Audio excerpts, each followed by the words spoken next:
Welcome back to Bingo Topics, where we're going to cover a myriad of things connected with the Philadelphia Eagles. First up here, the Hall of Fame projection for A.J. Brown. And yes, he is on that road all the way to the cornerback stable, and we've never been in a better position. But what exactly do we have here in some of these guys? What's up? It's your boy Cintron coming back at you with another analysis video. And to kid you not, that's my real name.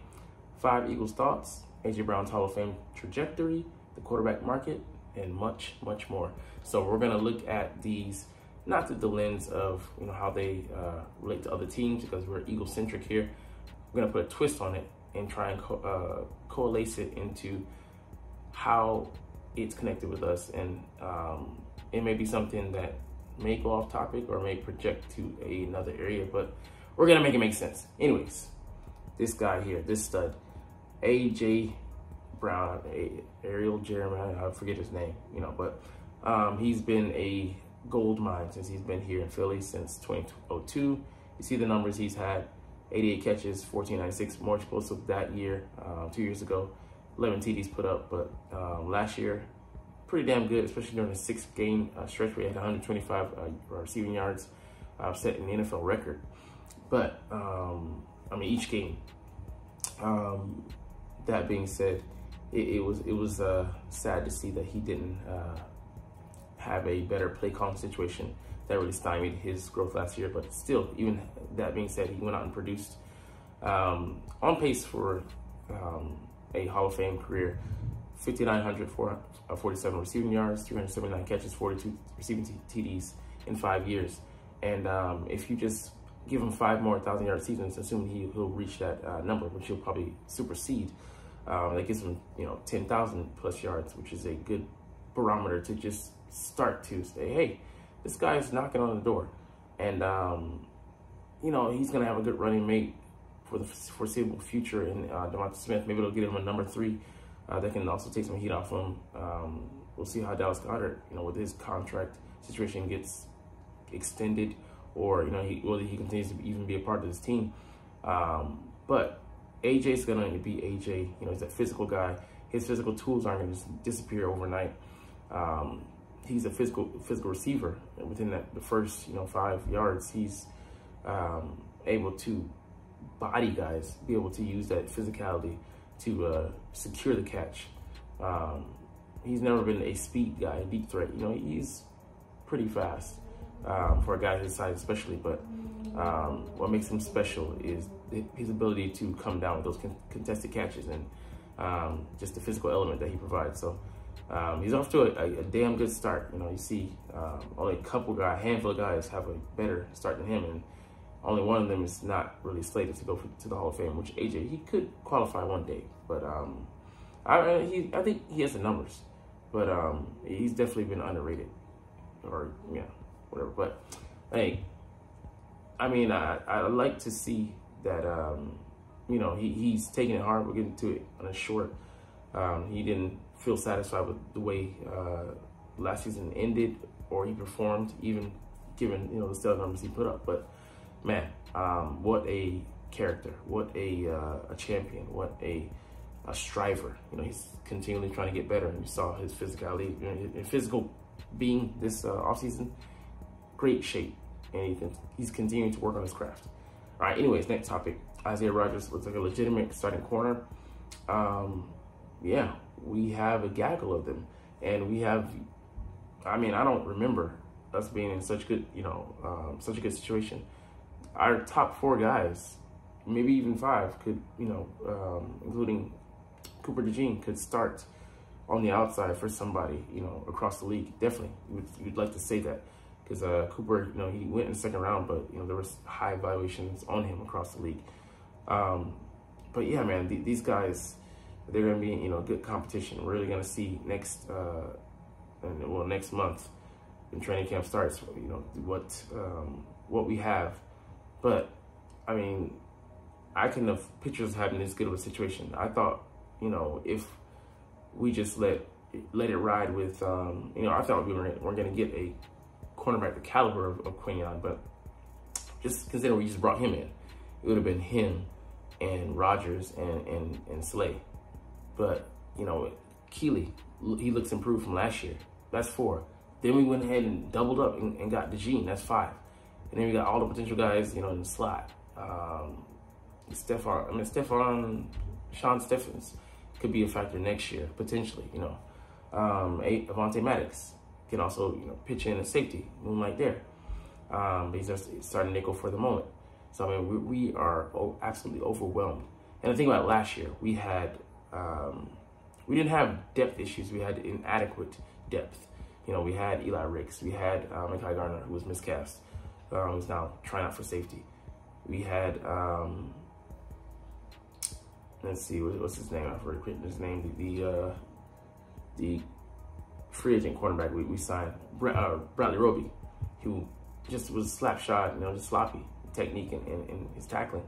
But we had guys, you know, like Sidney Brown was in the slot playing. He's a safety though, but they weren't good enough. And then we had rookies playing, and Mario Goodrich wasn't good enough. And now those guys may not even make the roster. You know, Josh Jobe was getting some starts last year. Now he's 7th best corner. I mean, what a turnabout! You know, beg for a situation like this. We're like in the best, you know, cornerback situation across the league. We lose a starter or two, we're not going to be hugely pressed. Yes, we may suffer from inexperience, but we're not going to fall apart like we did last year. So it's great to have a situation like that. Sorry, I had to talk my way out of the situation. Anyways, Doug Peterson has a new quarterback on a gigantic contract. And the spin with this for me is like, it's so great to have Hurts, you know, signed when he signed and how he signed as far as the contract setup, because his cap number is so low. And I'm talking about Hans. But, you know, it's put us in a very advantageous position to be able to take advantage of that and bring in guys, free agents, make trades and have space to, you know, we still have $27 million in cap space to work with, top 10 in the league. And we're a team that has Super Bowl aspirations. We're not exactly scrimping on the pay with all of our players. So think about that. Yeah, man, like Jalen Hurts is the 5th or 6th highest paid quarterback, and I think now at 52 million per year? Because Trevor Lawrence tied Joe Cool with 55 million per year.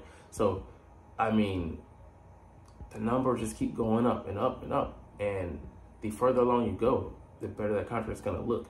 And it just makes Howie come out, come out like a madman, as well as, you know, set us up for success, you know, being able to maneuver, having a guy on a big contract, but being able to, you know, supply him and the defense with adequate pieces. And let's get to a team that can't do that because, you know, they are who they are. Howie Roseman gets his deals done early, not so much for our NFC East rival, the Dallas Cowboys. Dak is playing, you know, on a $55 million, contract this year. His cap number, you know, I think maybe 40 to 47 to 50 million. Maybe plus. I mean, maybe that's the cap number we're talking about, because I didn't think it was that high, but it's insane when you think about it. And they're in no position. They have like $1 million or less, I think, in cap space to pay him. He's gonna command maybe 60 million plus and be the new highest paid quarterback. And not saying that he doesn't have the talent for it. He's a talented guy, just not as, you know, as talented as to be able to single-handedly lift him out of the funk, the conference, at least championship game funk that they've been in since 1996, since I was in elementary school. No, I mean, on the way to junior high school. So yeah, sad. I think back to my preteen years to think about Dallas excellence, but they could have taken care of this. You know, they could have lowered his cap number. They could have extended him by extending him.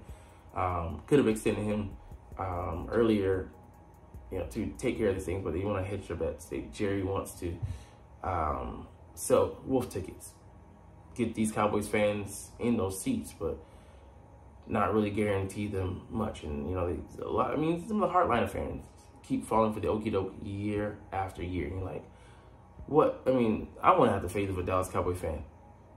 Not be, you know, like, be like some of these dudes' moms. You know, get so many promises but never get a ring. Like, damn. I mean, it's just it's tough out here for for these guys. I mean, I don't feel bad because they're Dallas fans, and we on the football field we hate them, we loathe them, but it's not just him. It's CeeDee Lamb, who's payday is getting steeper and steeper with every turn. Justin Jefferson just got $35 million per year. Reset the market. Brandon Ayuk's about to get his money. Smith got resigned, and then I got Devonta Smith. Jalen Waddle got signed to $28 million. Who else? AJ Brown got $32 million, which was the benchmark before he got passed up. Tyreek Hill had $30 million floating out there. The cost of doing business just keeps getting more and more expensive. Michael Parsons is coming down the pipeline. Even though he said, CD comes first, but, it's CD's nuts. I mean, no, it just doesn't keep getting easier. And, they can't keep kicking the can down the road because they're eventually going to lose out on some of these players, some of these guys. And if not, they're going to continue to be the top-heavy team that can get you 12 wins, but it's not going to go any farther than the divisional round if they even get there. And knowing that you have that cap, it's unsettling. Knowing that as a fan, like, you don't have a possibility to go, any further. That's your limit. Each and every year you tapped out because you capped out. I mean, why would you continue? And then that's with that Prescott. They got to have a reset if they, let him walk off for nothing. They get a compensatory pick, but other than that, it's going to be a reset with an unknown at the position. And I guess if you're Jerry, maybe you want to roll the dice, but how are you going to sell that to the fans? I mean, there'll be some way, but y'all got to wake the fuck up. I mean, or don't. Anyways, Nick Foles placed in Eagles history. It'll be forever, forever there. I still remember him asking, he asked Doug Peterson, "You want Philly?" And Doug just looks at him like, and there's a moment there, like space is frozen in time. And it's like, yeah, let's do it. And just like such balls to the wall mentality. And I'll never forget that game, man. Never forget that. Never forget the Minnesota Vikings game either, where he laid it on thick on them. I mean, such a magnificent year, magical, and he'll just forever be that guy. Carson Wentz, he got us there. He took the baton and finished it off. And Carson deserves his own, little frame, even though he wasn't the quarterback we thought he'd turn out to be. Donovan McNabb could. I mean, we just got him more weapons, man. What if? But, at least we can hang our hat on Big Dick Nick, pause, getting the job done. Last thing, I'm not really going to touch on this one because we got a short coming up with some, but who the fuck cares, man? Jalen is Jalen. You know this. Accept it or struggle and accept it, because you're going to fucking accept it. There's no divorcing him from Philly at this point. If you do, there's nothing but backlash. So you just gotta choke on the meat and take it. Pause. I don't know why that's the first thing that came to mind. Anyways, I'm getting out of here because, yeah. Anyways, I love talking about the Eagles and I love making these videos, so I'm gonna officially chunk deuces. But hey, yeah, you're not even watching them. But it's Fly Eagles Fly, and let's go. Like, comment, share, and subscribe if you like. Thanks for watching. Check me out at Cintron, Cintron Anime, Cintron Life, or Cintron Laughs, or other social media.